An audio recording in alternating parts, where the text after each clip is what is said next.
Let's now start our conversation on COVID-19 and immigration. Join us via Zoom. Share your experiences with us as well. You can drop us a text message on my WhatsApp platform, and I will share it with the rest of the world. On Zoom with me is Kojo Prim. He's a Ghanaian student, a Ghanaian stranded in South Africa. Hello, Kojo. I also have Carl Williams, who is a Liberian stranded here in Ghana, who will be joining us also with his story on phone. Wanda Kuto is an immigration consultant who has joined me here in the studio. Mr. Kuto, you're welcome to the show. Thank you. All right, so I'm going to take some of your messages whilst I wait to get connected to one of the persons joining us via Zoom, so we can have this conversation. This one says, I'm Sebastian Kujo from Aflao. I want to ask, is it advisable for vehicles to ride into Ghana and at the same time Togo? Because most of us do transport food in vehicles from Togo to Ghana. Maybe we can get some questions, some answers there as well for you. Good afternoon, JoyNews. Thank you for the daily information. Closing of the border is not easy for the people of Aflao because most of us depend on the border. But in fact, our health is more important. May the Lord help us out. From Willie, who is testing us from Jasikai. I also have this one that says, I can really see. All right, I'm not sure if this message is meant for me, but Philip, you're texting me from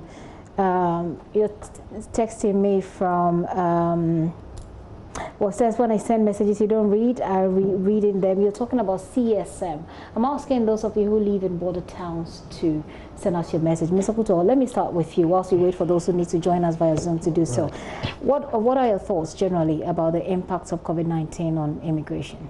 Yeah, thank you very much. As you are aware, most borders have closed across the world, and I think that post COVID-19 borders will be strengthened. You will recall that after 9/11 in the US, for example, the INS, the Immigration Naturalization Service, was dissolved in 2003 as a result of the 9/11 incident. As we speak now, the 9/11 incident gave birth to the DHL, the Department of Homeland Security.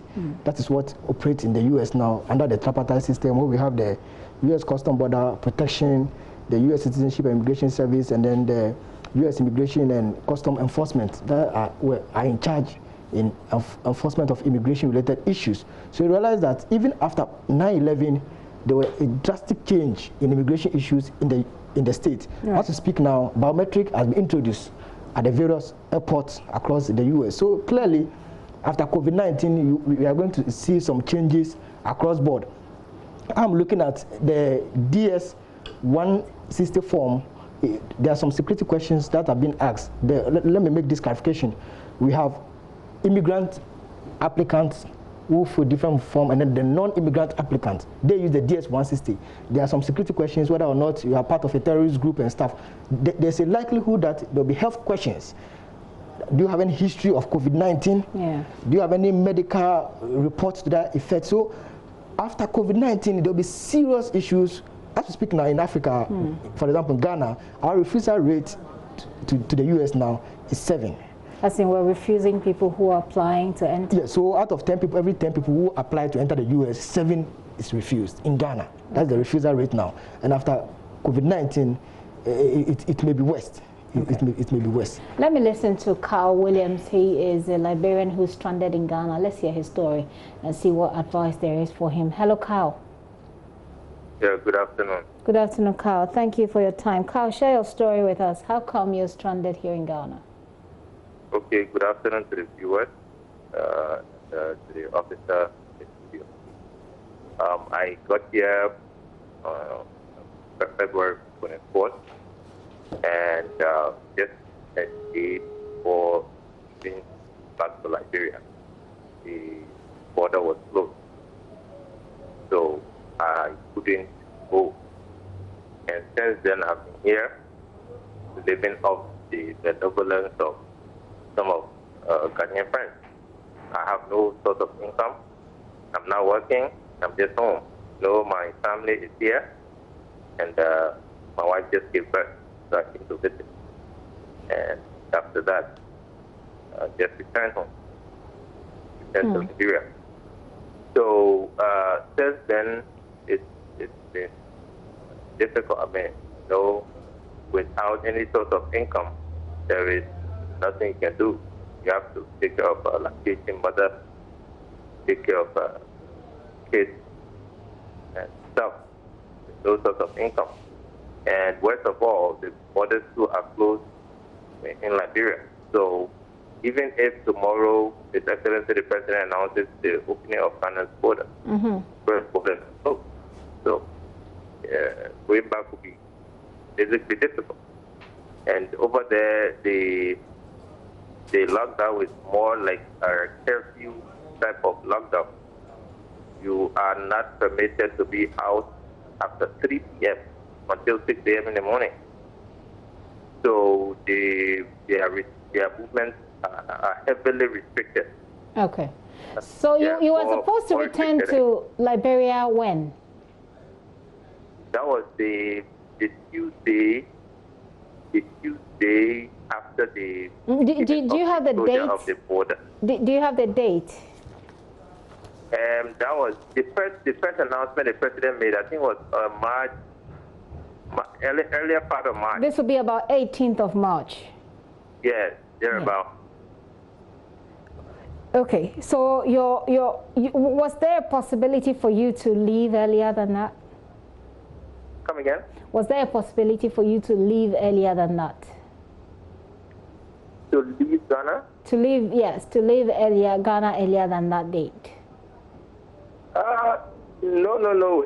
You see, when the closure was announced, I tried to see how best I could leave early because it was announced on a Saturday. So I tried to see if I could leave on a Sunday. But unfortunately, too, it was not when the report was because by the time I would have reached there, the border was going to be closed. Every coast has closed their border. I came by road, and I'm going by road. So I would have gotten stranded in between. Okay, let me see if there's any advice from our immigration experts here for you. This is Carl's story. What are the options available to him? Basically, Carl will just have to comply with the Ghanaian laws. As it stands now, you may be aware that the president, through an executive instrument, is implementing some restrictions across the country, and not only Ghana, even South Africa, even Liberia itself. So he just have to confine to the Ghanaian law. We are not in normal times, so he must just remain in Ghana until the borders are finally opened. Carl, let me ask you this. There are opportunities for people who, so for the UK or the US, for example, when you go on their social media handles, they give you pointers as to what to do if you are a national of so-and-so country that is stranded here. There are avenues for you to be evacuated, like some sort of government evacuation. Is that not available to Liberians? No. They're not, because I'm not even the only person. I have a friend here who is also stranded. I mean, had hotel bills upon his head, and only God knows how he's surviving. And we try to keep that out. The embassy is not functioning right now, so there is no means out. How long do you think you can? How long do you think you can be in Ghana? Because we really don't know when. Well, it's just by the grace of God. But here, it's just by the grace of God. I mean, just praying this whole pandemic to be over. Then at least we can start deciding how to move. Because, like I said, but for the benevolence of some Ghanaian friends who have been helping my family and me, I mean, I would have practically starved, But I tell God, thank you for them, and they've been good. Although you cannot go and stress them too, because they have their own problems they are taking care of. So right. I can't burden them with yours. Yes, that's true. By the way, like immigration expert here is saying, you will have to stay in the country for a while until it's finally lifted. Yes, and he is even lucky. In the U.S., all the asylum seekers have been sent back to Mexico, so it's not even a good time. Some countries are not even accepting foreigners. So he's even lucky that the security forces are not chasing foreigners asking people to leave. Yeah. Okay. So he's even lucky. Carl, I say a very big thanks to you for sharing your story with me this afternoon, and continue to comfort and be the strength for your wife in these times. I mean, it's a good time to bond as well. So you get to spend some time with your newly born child and, you know, have some family time together, Carl. All right, so Carl Williams is a Liberian stranded in Ghana. I'm coming back to you, Mr. Kuto. So you talk about the expectation that things will change, just like things changed after 9/11. Yeah. What exactly do you foresee could happen as far as the changes expected at the immigration points are concerned? Yes, some categories of visas may be cancelled entirely, especially for those moving from Africa to the U.S. As you are aware, President Trump has tweeted that he's going to sign an executive instrument blocking people from migrating to the U.S. A lot of people appears not to understand what the president meant. The president said that with limitations. The president was referring to new green card holders. When we talk about green card, it's just the permanent resident seekers or holders, except that the color of the card is green, which is why it's called the green card. Yeah, so there will be restrictions after COVID-19. And I'm looking at health base, so people who have had history, like not necessarily they having COVID-19, but their family members. I mean, there will be that kind of restrictions. And like I said, some of the restrictions may be seen as discriminatory. Like after post 9/11, 25 Muslim countries they had set up biometrics trackers on them. As and when you enter the US, automatically your biometrics are collected and you are being tracked. 25 Muslim countries. So that policy is discriminatory, but that is what we live in. Yeah. So after COVID-19, I suspect countries that have high cases for COVID-19 may be affected. In Ghana, as it stands now, our cases is over 1,500, if I'm right. Yes, we're I think about 1,671 the last time we got the update from the health service. Yes, and this is worrying because if Ghana now in Africa is one of the leading countries as far as COVID-19 is concerned, so if we are not careful, we may be added to the list of countries that restriction may be tough on Ghana as far as moving not only to the US, UK, and then the Schengen community, that is Europe. But looking at the people who live, I mean, those who live other African countries, say Togo, Cote d'Ivoire, if there are pressing reasons why you need to go, are there any options for you as far as the law can give for you to go around, or you just, once there is this executive instrument, you just have to stick to it? What reason could that be? Because COVID-19 is a contact-based disease. We are fighting the virus. We are fighting COVID-19, and it's a contact-based disease. So what reason could it be for you to move about? Okay. You recall that the president gave a mandatory 2 weeks quarantine for all those who had arrived in the country. Yes. Some actually tested negative, but after the second testing, they ended up testing positive. So you cannot be assured that these foreigners in Ghana are negative as far as COVID-19 is concerned. Okay. And the cost involved in fighting this virus is huge. So we cannot look at their comfort. I mean, we are not in normal times. They need to go through the pain. Like I said, foreigners in Ghana are even lucky. As we speak, in the US, all asylum seekers have been pushed away to Mexico. Right. So I think that we need to be careful in trying to put an humanitarian face in implementing the restrictions. I'm hoping to get some of you join us via Zoom so we can take your questions and we have the answers for you. I'm going to take a very quick break. I'll be right back.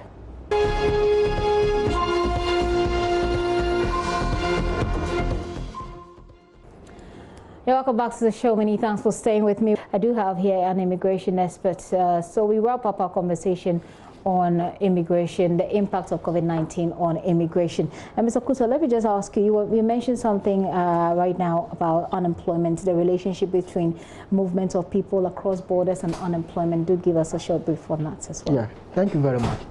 You see, after the Great Depression of 1913 in the States, COVID-19 has proven to be the greatest challenge in the world. As it stands now, about 16.3 million people have applied for unemployment benefit in the US, meaning they want money from government because they do not have jobs.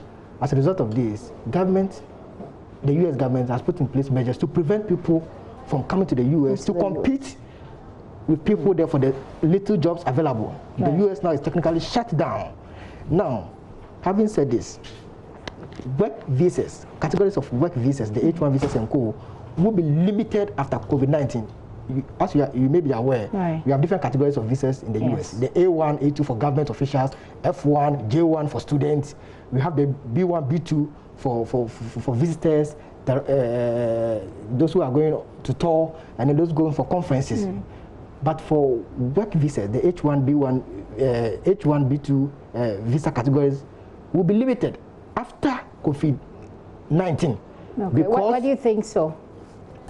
I'm saying that COVID-19 has led to unemployment shortages in the US, such that the US citizens, about 16.2 million, as it stands now, have applied for unemployment benefits.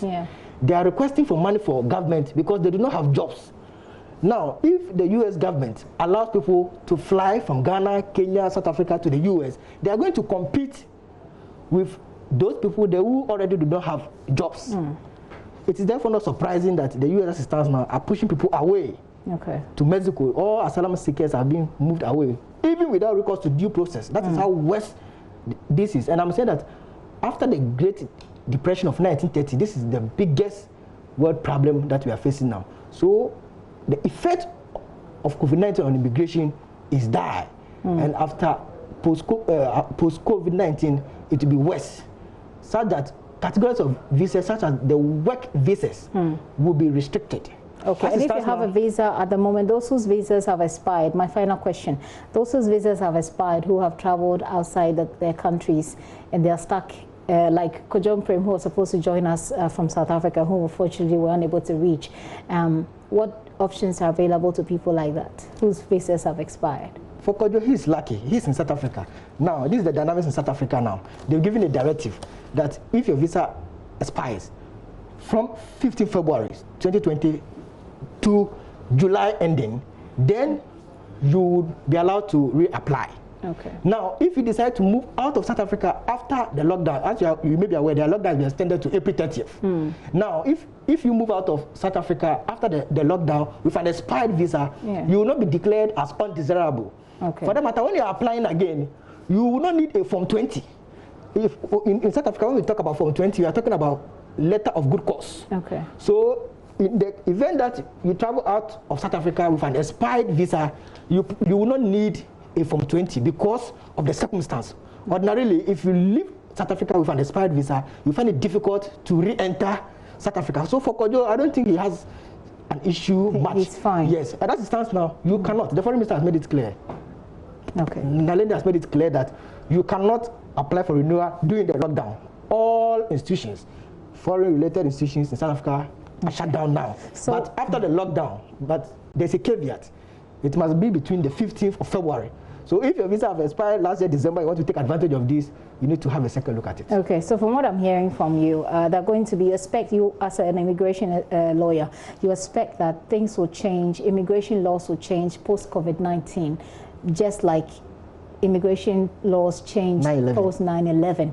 You also expect that this will have a severe toll on jobs because countries do not want people to come and compete with the very little jobs available. Exactly. So they're going to make sure that people don't get the chance to travel in there. And if you have a visa that has expired within the time frame of COVID-19, you're safe because everybody understands the circumstances, but you cannot take advantage. In fact, you can't even move anyway. That's for some countries, and I mentioned because it's mentioned Kojo, I refer to South Africa. The dynamics in the US is different because in the US, for example, if you have a valid visa for 5 years, when you arrive in the US, when you arrive at the airport, you get your status. So if your status is 6 months and you stay in the US for 7 months, although you have a valid visa, you have outstayed your status in the US. Okay. The US visa only allows you to arrive in the US, the airports.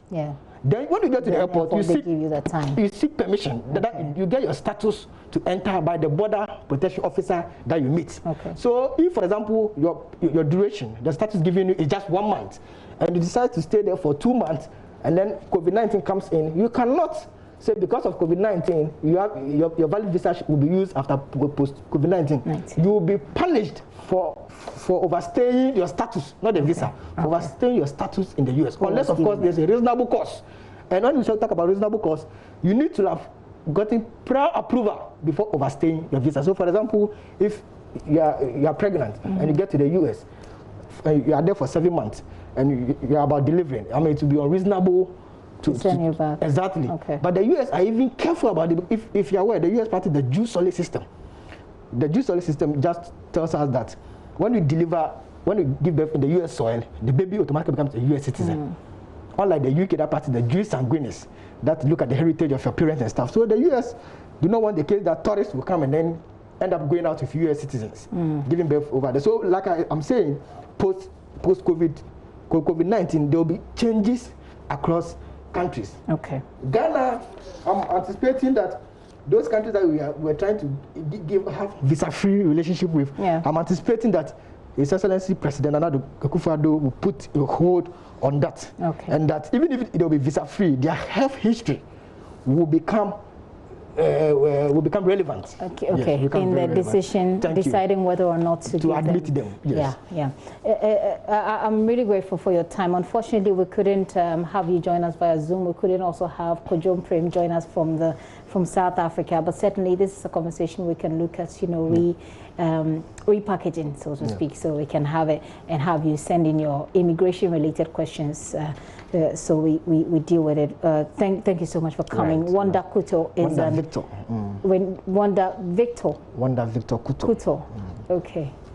Wanda Victor Kuto is a immigration lawyer helping us with those questions as far as the impact of COVID-19 on immigration is.